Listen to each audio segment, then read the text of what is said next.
Hi everybody and welcome to the show. Today John and I are both sitting down to talk with Cindy.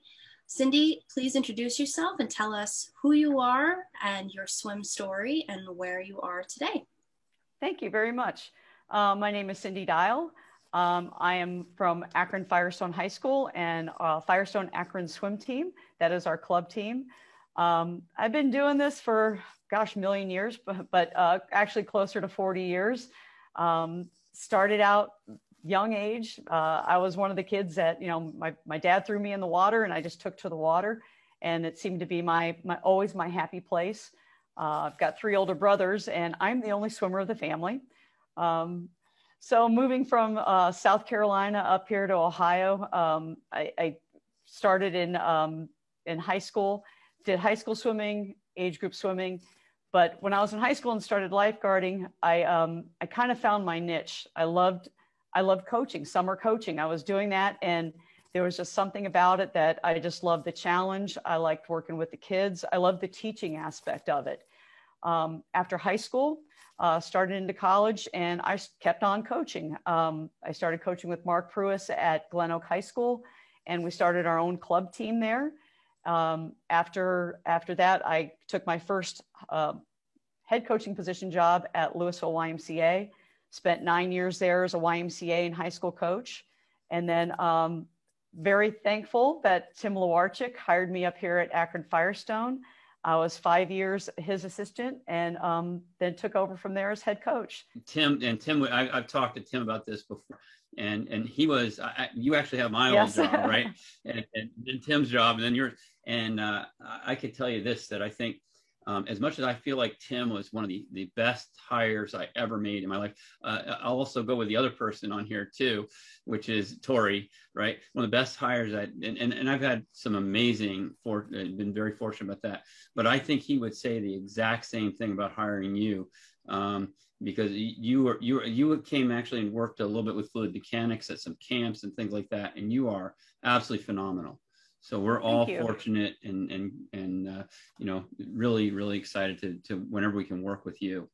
Let me just ask you a little bit, since we've had that same position, things like this, and we know, it's a very intense job at sometimes there.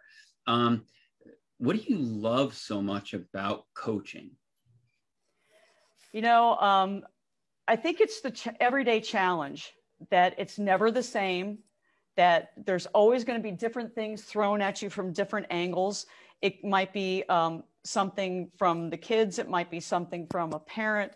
It might be something from a staff member. I just love the daily challenge of not knowing what I'm walking into. I don't know if that makes any sense or not, but I love the challenge. Got it. And then what are some of the highlights of your swimming career and swimming and coaching career? I think, I knew at a young age that I wanted to coach and wanted to jump right into it. So I think just, there's been various things that have happened, not only the successes through high school, but through USA Swimming, just with, different kids watching kids and challenging kids to get to the next level.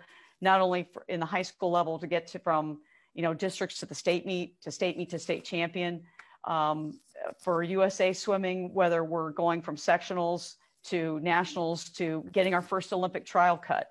So there's been so many good successes through the years, but I think the best successes is just when the kids come back and you see what a good person they've become. Mm-hmm. So, it's great what we do in the water, but I think what we challenge them to do and challenge them to be really sets them up for a lifetime. Yeah, it's really right. It being a part and a member of this community, a swimming community, whether you're the fastest swimmer, the slowest swimmer, or anywhere in between, whether you're a parent, right? Everybody is getting tremendous benefits as they go along. And I think the longer you're in it, the more benefit you get. Did you notice that as well, Tori, in your swimming career? Because you were a college swimmer as well. Absolutely. I think it's one of those sports that it definitely builds over time. And as long as you are in it and continuing to train and come back to practice every day and the next seasons and everything, it builds on top of, it's like a snowball effect. And by the time you're done with it, because you're never done with swimming, right. You feel like you've lived a lifetime in a very short period of time, because there's just so much that happens. It's almost like a microcosm for life. Mm-hmm. And I think it's great for parents too, because they get a chance to really see the kids in action in regards to dealing with coaches, dealing with swimmers, right? And you can guide them. And once they're in college, you have less of that opportunity to influence what's going on and helping them understand. So it's a great place to, when you lose, when you win, how you deal with grace with both. Right? It's all really important things. So what have you noticed, Cindy, as your kids have graduated and gone on and done? I know they've got to be doing some amazing things coming from you. Before I say that and ask you this question, one of the things that I always noticed from the short time we got to work with each other is how solid of a person you are. You're just, and I see that in Lisa Pizzuto here in our company, and it's so solid. It's amazing. And I found that with you as well. And it's just, you're always there. You're always on it. And there's no one that you could put your child with that's more responsible than Cindy and more capable to guide them in life. I just think you'll leave such a footprint on this earth. Really amazing. Thank you. Wow. Can't thank you enough on that. Wow. Well, it's the truth. And I think a lot of times I think my mom told me that years ago. She said, you'll never realize how much impact you have on the people you work with. And I think, just for us, I've remembered you since we worked together that short time, and the way you make people feel is amazing. And so if you can give that to the kids, which you do, everyone's enriched. The families are enriched. Everyone gets a huge benefit from it. Okay. So Cindy, what are some of the benefits that you've seen that kind of carry past swimming? And you've given the kids so much. What do you see the benefits are as they progress in life? I think the work ethic, that they're not afraid to go out there to take any job and work hard at it, get up early in the morning, whatever's asked of them, they're used to that. They don't mind giving the hard work. The time management, that's one of the biggest things that kids come back and they say, when I'm in college, when they've gotten into college, that they didn't find it hard to manage their studies and being in the pool and things like that, because they had that from day one. That they're not afraid to take criticism. Mm-hmm. And that's one thing that I kind of pride myself on, and it's hard sometimes, is being brutally honest with them. I think a lot of times now that teachers and maybe even parents try to flower things up too much for the kids.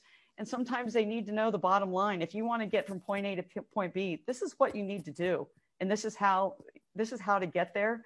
And there's no easy fix. There's no pill. There's no sports drink or anything like that's going to get you there. It's hard work. So, and that's just, I think, the biggest thing with when kids come back as adults that they truly appreciate. I was talking to a phenomenal sports psychologist the other day from Europe, and he had his name is Bruce Laurie, and he's a doctor. He's amazing, and he had talked about what you're talking about right now, which is what's called toxic positivity. And I found that such an interesting, and I'm sure people have used this. I just didn't understand that term until he really cleared it up. And he says, you don't want to be Pollyannish about life. You want to be able to realize that the positive side is to understand what you're doing incorrectly, the mistakes you're making, things like that, and face them. Sometimes things aren't always rosy, and sometimes right. And the reality of that, and that's what you deliver so well, is just a real reality look at this. This is what it's like. And then help you say, okay, now the positive thing is, what can we do to influence that and move forward and to change our trajectory, which isn't always positive when you're on a plateau, right? Or when you're dealing with whatever it happens to be, you lost your girlfriend or your boyfriend, or right? It's not always positive right then, but we face it, we deal with it. That way, when we come with other challenges in life, we can again deal with that from a realistic standpoint, and then take steps forward to change. And I think all of us and everybody that you meet that's really been successful at what they do have had to look at the reality of things aren't going well right now. How do I make this better? So my dad used to tell me, do it right and do it one time. Yep. I have to do it 10 times. Do it right the first time. And if it takes you a little bit longer to do it, it takes you a little bit longer to do it, but you've done it right. How are you going to ever get better by doing things incorrectly? So sometimes, especially like at the beginning of a season, we may not get past warm up, because if we can't hold a streamline off a wall, if we can't kick off a turn, if we're breathing the first stroke off the turn, if we're doing all the little things incorrectly, how are we ever expect to get to that next level? Can you transition that just for a moment? Because that's a great thing. Can you transition that for that person now, no longer swimming for you, now being at work? I think it's the same thing. What if you're turning in things, and with typos all the way through, and you're not doing your math correctly, then they're going to get handed back to you. Do it over again, and then maybe after a point in time, you're not going to have that job anymore. So and being a CFO, that could really impact things, right? Yeah, you think? Wow. Where did you get all this background like this? I mean, was it your dad, your mom? How did you get this? I think it's from my father. My father raised my 3 brothers and myself. So it was, we all kind of had our roles in life and getting through day to day. So I really attribute that to my dad and one of my older brothers, Craig. So parents have a massive impact, and so do coaches, on your life later. Huge. Especially at these impressionable ages, where you're starting, you're dating, sometimes you're doing, right? All these things that are going on in their lives. And there's a baseline that your dad poured for you, right? Mm-hmm. And it makes all the difference later on. We all see what you built when you're young. And if you don't build it, you can't use it. Need that foundation. You have to have the strong foundation. And it's, and that's like the perfect, you look at our sport, without the foundation, you can't build anything on it, because it's just going to keep crumbling. And I think that it seems like we need heroes more and more in our country and around the world, not just our country. People that are really heroes, not one you just say, oh, that's a hero, but somebody that's done something that's really amazing to look up to see, what can I achieve next? And I think that we have a lot of heroes in our sport, and people become heroes because their background, like yourself, that are putting out systematically incredible people through the use of these tools in swimming that we have, right? Through the hard training that you get, and don't give up attitude, right? And we can do it. I think those are, I think one of the best sayings, so to speak, that's out there is when you're a little kid and you listen to the little train that thought he could. I think I can, I think I can, I think I can. What does that do to you if you take that seriously and you keep driving it? And that's, I think, Cindy, when you see people in there and they're on a plateau or something like that, right? Is A, number one, is keep working. And B, number two, find a way to influence that trajectory, right? Go over and talk to Cindy. I noticed, I remember this, is you always had time to help the swimmers. Your time, for some reason, not everybody else's, but your time seems to be endless in regards to the fact that you can help people, right? And it doesn't need to be the fastest swimmer on the team, that it's whoever needs help, that's who you were helping. And that's such a great thing, because the only way people get great is to get that nurturing benefit. And whether they're great swimmers or not really makes zero difference in life. It's you're putting out incredible people into the community that, right. And they're learning inside what you're doing, and then they get out and go. I think any parent that send their child to you would be getting such a big return, they'd have no idea. And what did you get from coaching? Because I think Tim Lewarchick is a phenomenal coach. I hired him and realized, I mean, it was just, he's a bright star right away. What did you learn that you take away from him? I know it's a lot, but what are some of the things that you learned that you think were really helpful? Tim was probably one of the biggest influencers for me in coaching, because I had already, found that joy in the teaching aspect of it. He really brought out the challenge part of it, as not being afraid to challenge kids. It's okay to expect more from them. It's okay to do things over. It's okay to, give them something that maybe they're going to fail at. It's okay. Right. And he was so good with that, and so good with challenging the kids and challenging us as coaches. I just love that part of it.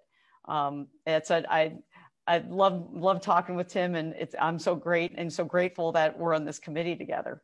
Oh, I know. And you're on our FM product review board, and yeah, just such fine people on that all together. Everybody, I just love them.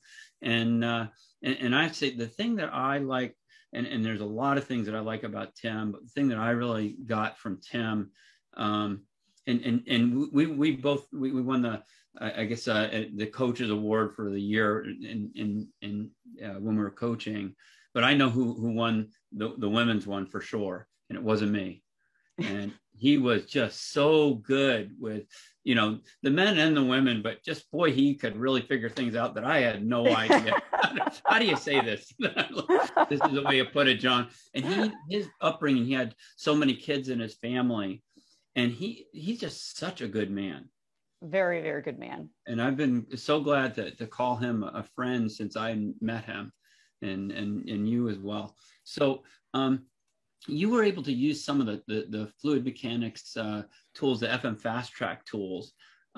What tool did you find to be kind of useful, do you think, from a coaching standpoint for your team? Well, all of them are great. I really, really, really like the technique, and just going through, because the kids are such visual learners, and even our young coaching staff, very visual, and being able to go through that part is just, it's phenomenal. So those are the FM animations that we have. And we also, one of the things that we do, Cindy, and I don't know if you know this, but we're going to invite you now, at least, is that anybody who's had one of these FM influencer interviews that, we feel like they can really contribute, or we don't do these with them. And then you're invited to contribute as you learn more and more things that you want to contribute to the swimming world. And so we've done over 75 of these already. And so you can imagine the contributions if you just take an iPad and you contribute. And if you get a chance, folks, to watch what Cindy is doing and the advice she has, there's no better advice that you can get. So you can put that on, you can send it in. It goes through Lisa Pizzuto, who's our content director, and she puts it up, gets it edited and puts it up. And so we'll have, at least at this point, about, if people just contribute a couple times a year, about 150 new pieces of information. So it's a living, right? You can imagine, right? And so it's going to be a world stage. Okay, so Cindy, you've seen our cornerstones of athletic performance, I believe. I'm going to go ahead and share the screen with our audience here. And just really quick, we'll go through this. Many of the folks, if you watched before, you might have seen this before. And so the first thing that we're looking at over here is the green section is the fuels, like sleep, hydration, nutrition, and oxygen. And then down here, we have the energy systems. And that would be, for instance, your speed, explosivity, and your endurance. So that strawberry you ate yesterday, right, is traveling through one of the three energy systems, depending on what it is that you're doing. And that's being converted into energy. That energy is then delivered to the muscle. The muscle then contracts around the bones, and the bones, the movement of the skeletal system would be considered your technique, how you move that skeletal system. And then the bones get you to where you want to go. And the whole question is, do you know where you want to go and how to get there? And that would be considered the mind. In the center, you have synergy on how you put that all together. One form of synergy would be racing, right? Where you pull it all together. Another one would be converting your swimming career, your high school swimming career, for instance, possibly into a college swimming career or into swimming for your national team, depending on the country you're in. So, Cindy, a couple questions. Number one is, what's one of the most significant aspects that you see when you're training athletes? Well, they're called cornerstones for a reason, right? Because, really, you can't have the well-rounded athlete without all parts of these. I mean, if you have a kid that didn't eat anything and not getting enough sleep, it's going to affect everything that they're doing. So, I mean, you have somebody that's getting enough sleep, they're eating enough, they're doing all that, but their mind's not in the game. They're, often left center field or just battling in between their own ears. Then we're not going to get the final result that we want. I think it's all parts equal to get that complete puzzle. We actually say that you have to swim in a star to be one. And we know that's hokey, but yeah, but it's so true. Right. Very interesting. So how do you approach, from when you look at it as all these things, how do you approach training athletes when you're looking at the whole star as everything's important? What do you do? Well, we do have a nutritionist that will come in and talk with the kids and work with the kids. We have a sports psychologist that has helped the kids along the way, and then we do our part with the technique and the training, and it's everybody working together. So when we have the nutritionist come in, of course, we have the parents there as well, because it's not just the athlete, it's the entire family that's affected by making sure that we're eating enough and doing what we need to do. So we ask for help. That's really smart. And so as a head coach, and almost like the CEO of the team in a way, right? Yeah, kind of. You recognize that you're not supposed to do everything. In fact, if you are doing everything, it's hard to do anything well. Right. So you have, different, like for instance, I have a bookkeeper because, I need to know enough about bookkeeping to talk to my accountant, for instance, but I don't need to be a bookkeeper or an accountant. And if I did, I wouldn't be as good in marketing, or I wouldn't be as good at, developing products and things like that. So that's a really smart way. And I think a lot of coaches feel like they need to be everything to everyone. And I think that's sometimes so heavy and weighs so much on them, especially year after year. It's almost debilitating that, in fact, the bigger you grow, the more burden there is. In your way, the bigger you grow, the more help you get, and you're able to manage it that way. You got to surround yourself with good people, a great coaching staff. And, in some of the areas where we're not the experts, we reach out and ask for help. Let me ask you about that, because it sounds like you have a great coaching staff. How do you go about recruiting coaches, things like this? For some of our age group coaches, it's kind of nice because a lot of our past swimmers will be going to school possibly at the University of Akron or Kent State, and we can recruit them to help with our age group kids. And they know the program already, and they know the expectations, they know the terminology. So it's really a very smooth transition.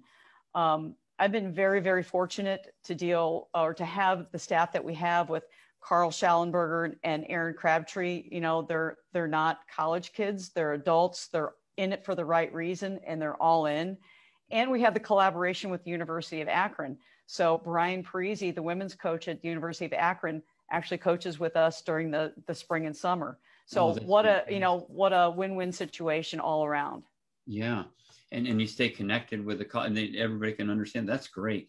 One of the pieces that we're just right now building and developing in the FM Fast Track, there's going to be a new section coming out called the FM Team Learning Center, where you'll be able to have libraries of information, and you'll be able to put them in levels so that the kids will have a learning system in there, and so would your coaches. And so one of the coaches could be assistant coach, right? Or one of the levels could be assistant coach, and you could have them all electronically. So everything that you want them to teach them electronically. And also, Cindy, you're actually able to put in your own shows. Wow, that's phenomenal. Yeah, and then you scored them. Yeah, right. And then you don't have to do, it'll be there. Here's what level 1, you do this, or whatever you call that level. Level 2, if you're a freshman in high school, you learn these things. And you also have the college pipeline in there to guide your swimmers forward. So, so that way you don't have to keep track of the rules in Division I, Division II, Division III for every swimmer. There. Oh, yeah, I know you got a lot of kids going on to college here in swimming. So yeah, it's all right there. Wow. So thank you so much. We just had this amazing conversation, and we really appreciate it. Thank you for your time. Thank you for having me. I really, really appreciate it. So grateful. Thank you. Okay. Tori, back to you. We'll close the show. All right. Well, that is everything that we have for everybody today. Cindy, is there any last piece of wisdom, advice, knowledge that you'd like to share with everybody as we close out? I think the biggest thing is just stay the course. Whatever ultimate goal that you have at the end, if you stay the course and you truly believe in what you're doing, then whatever goals you have set, you're going to have them. Fantastic. Thank you again, Cindy. Thank you. Have a great one. Thank you.